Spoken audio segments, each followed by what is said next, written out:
ఏంటండి అసలు ఎప్పుడు వినలేదు ఈ కిచిడి, ఏంటి స్పెషల్? నార్మల్ గా అయితే పెసరపప్పు చాలా ప్రోటీన్ కదండి. ఇప్పుడు పెసరి కిచిడి అంటే ఎవరు తినలేరు పిల్లలు. సో అలా కొత్త పేరు ఏంటో చేస్తున్నాం అమ్మాయి ఎక్సైట్మెంట్ ఎక్కువ ఉంటది కదా, సో అలా పెట్టి పేరు పెట్టి చేస్తున్నాం. సూపర్. సో మనం స్టార్ట్ చేద్దాం. దానికి ముందు ఇంగ్రీడియంట్స్ ఏంటో చూద్దాం, ఓకేనా?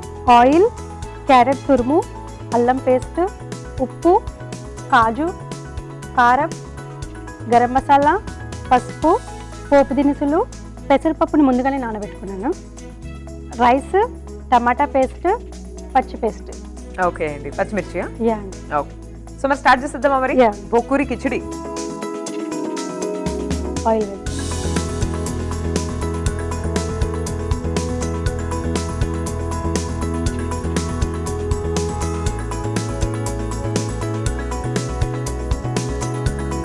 పోపు దినుసులు. ఓకే.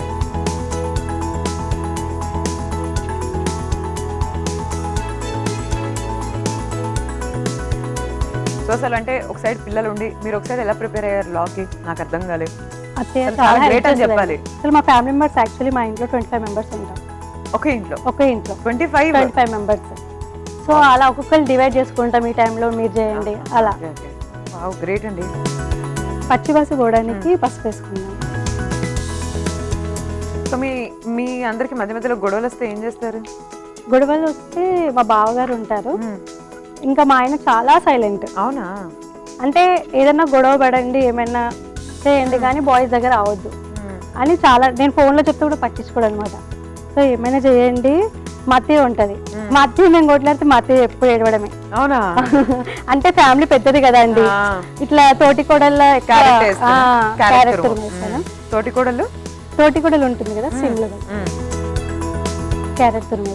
ప్రతి దాంట్లో క్యారెట్ వాడతాను నేను. అవునా? ఏ కర్రీ చేసినా ఏ రైస్ చేసినా క్యారెట్ ఇంపార్టెంట్. ఓకే. ముందుగా చేసుకున్న టమాటా పేస్ట్ ని పచ్చివాసన పోవడానికి ముందుగానే వేస్తాను. సో అంటే మీ వారు అంటే ఎంతమంది వాళ్ళు, అక్క చెల్లెలు తమ్ముళ్ళు అంటే 25 మెంబర్స్ ఫ్యామిలీ, అంటే పెద్ద ఫ్యామిలీ. చిన్నత్తయ్య మా అత్తయ్య. ఓకే. స్టోరీ చాలా పెద్దదండి. ఓకే. మా మామయ్య గారికి 5 మంది అనమాట. 5 మంది అంటే 5 మంది వైఫ్స్, 5 మెంబర్స్ వైఫ్స్. 5 మెంబర్సా? 5 మెంబర్స్ అంటే పాతకాలంలో అలా ఉండేది కదండి. అంటే 2 వైఫ్స్ విన్నాను కానీ 5 వైఫ్స్ వినలేదు నేను. 5 వైఫ్స్ అంటే అందులో అంటే ఒకరు చనిపోయిన తర్వాత ఇంకొకరిని పెళ్లి చేస్తున్నారు, అందరు ఉండగానే అందరు టీనేజ్. అంటే అప్పట్లో మన పూర్వకాలంలో 13 years 12 years చేసుకునేవారు కదా. సో నేను అసలు మా మేనభావం చేసుకున్నాను. మా మేనత్తే ఫస్ట్, తను ఏమనకపోవడం వల్ల అంతమంది వచ్చారు ఇంట్లో. మైండ్ బ్లోయింగ్ స్టోరీ అండి అసలు. నేను నిజంగా ప్రామిస్, ఐ స్వేర్, నేను 5 వైఫ్స్ నేను ఎప్పుడు వినలేదు. 2 మ్యాక్స్. ఫర్ ఎగ్జాంపుల్ మా తాతకి 2 ఉన్నారు వైఫ్స్, బట్ మా తాత లేదు. మా ఫస్ట్ మా నాన్నమ్మ చనిపోయింది సమ్ హెల్త్ ఇష్యూ తోటి. దాని తర్వాత మా తాత 2వ పెళ్లి చేసుకున్నాడు. లైక్ అందుకు హీ హాస్ 2 వైఫ్స్. లైక్ ఒకరు ఉండగానే ఇంకోరు చేసుకున్నాడు. ఈ రోజుల్లో చేసుకుంటూ ఊరుకుంటామా అండి? అసలు వాళ్ళకి అసలు ఛాన్స్ ఇవ్వలేం కదా. 5 మంది అంటే గొప్పోడు. Chilli paste.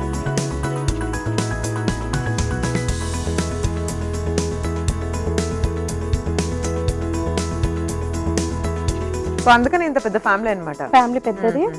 ఏమైనా ఫెస్టివల్ అలా వస్తాయి. మరి మీ అత్తయ్యలందరూ ఇప్పటికీ ఇంకా ఉన్నారా? ఉంటారండి. ఇంకా మా అత్తయ్య ఎంత, వాళ్ళు అసలు అక్క చెల్లెలా ఉంటారు.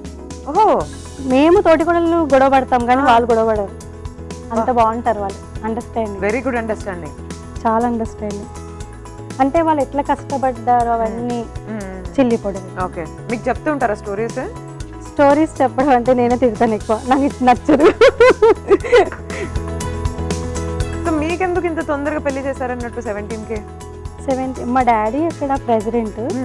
సో కొంచెం హోల్ సిటీ కదండి, అంటే భయం ఎక్కువ. సో అలా అనేసి ఇంకా మా బావ మా మేనత్త వాళ్ళు అడిగారు. అలా అసలు మా డాడీ కాంట్రాక్టర్. సో వీళ్ళు వచ్చేసి మా మేనత్త ఏం చేసిందంటే ఇల్లు కట్టమని చెప్పింది. సో మా డాడీ ఈయనకి ఇస్తే బాగుంటదేమో అనుకొని ఇచ్చారు. లైఫ్ సెటిల్ అండి. నిజంగా చాలా బాగా చూసుకుంటారు, చాలా బాగా చూసుకుంటారు. సో మీరు హ్యాపీ మీ హస్బెండ్ అండ్ మీకు? చాలా హ్యాపీ. పచ్చివాసన పోయినంత వరకు ఫ్రై చేసుకుంటాం. వాటర్. సో మీ తాతగారు ఉన్నారా ఇంకా? లేదండి. తాతగారు లేరు. మీ అత్తయ్యలు ఉన్నారు ఇంకా? అత్తయ్యలు ఉన్నారు. మామయ్య గారు అంటున్నారా? మీ మామయ్య, సారీ నాకు మామయ్య గారు. మామయ్య గారు లేరండి, అత్తయ్యలో ఉన్నారు. ఓకే. ముందుగా దోరగా వేయించుకున్న పెసరపప్పుని నానబెట్టి పెట్టుకున్నాను.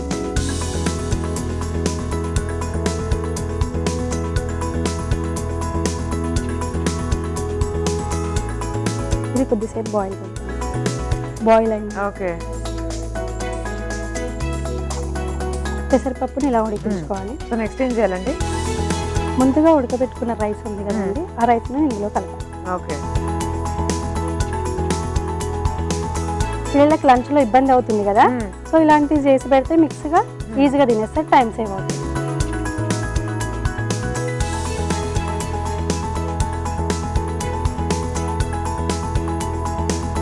సాల్ట్ వేసుకుందాం.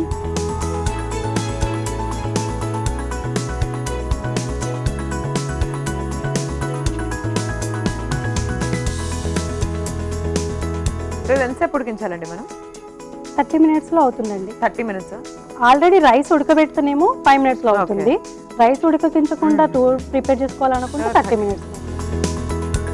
సో ఇప్పుడు ఆల్రెడీ మనం ఉడికించిన రైస్ వేసేసాం కాబట్టి ఇలా చేసుకుంటే సేవ్ అవుతుంది. సో వెయిట్ చేద్దాం ఒక 5 minutes. ఏమైనా యాడ్ చేయాలా? కాజు లాస్ట్. ప్రోటీన్ కూడా అందియాలి కదండి పిల్లలకు. కరెక్ట్.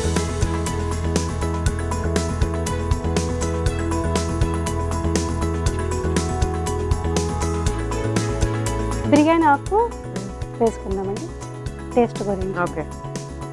ఒక 10 minutes అయిపోయిందండి. ఓకే. లాస్ట్కు కొద్దిగా నెయ్యి వేసుకుందాం. ఓకే.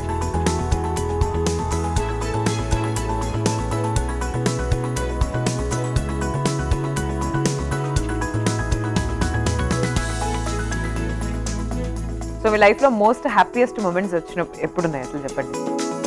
రిజల్ట్ వచ్చినప్పుడు. అంటే చాలా కష్టపడి చదువుతాం కదండి, ఎదురు చూస్తూ ఉంటాం కదా, సో అప్పుడు అందరిలో మా డాడీ వాళ్ళు నన్ను పొగిడినప్పుడు. ఓకే. ఎవరైనా మిమ్మల్ని అప్రిషియేట్ చేసినప్పుడు? ఇంకా నేను ఇప్పుడు కూడా కబడ్డీకి వెళ్తుంటాను. అవునా? నేను కబడ్డీ ప్లేయర్ని.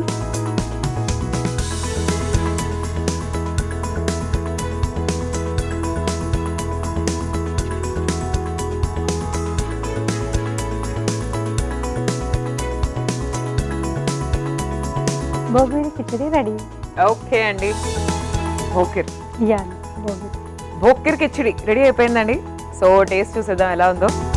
బట్ దానికన్నా ముందు మీరు ఒకసారి తయారీ విధానాన్ని చూసేయండి. భోకిర్ కిచడి తయారీ విధానానికి కావాల్సిన పదార్థాలు: ఉడకబెట్టిన అన్నం, నానబెట్టిన పెసరపప్పు, టొమాటో పేస్ట్, పసుపు, ఉప్పు, కారం, అల్లం వెల్లుల్లి పేస్ట్, పచ్చిమిర్చి పేస్ట్, క్యారెట్ తురుము, పోపు దినుసులు, బిర్యానీ ఆకు, జీడిపప్పు.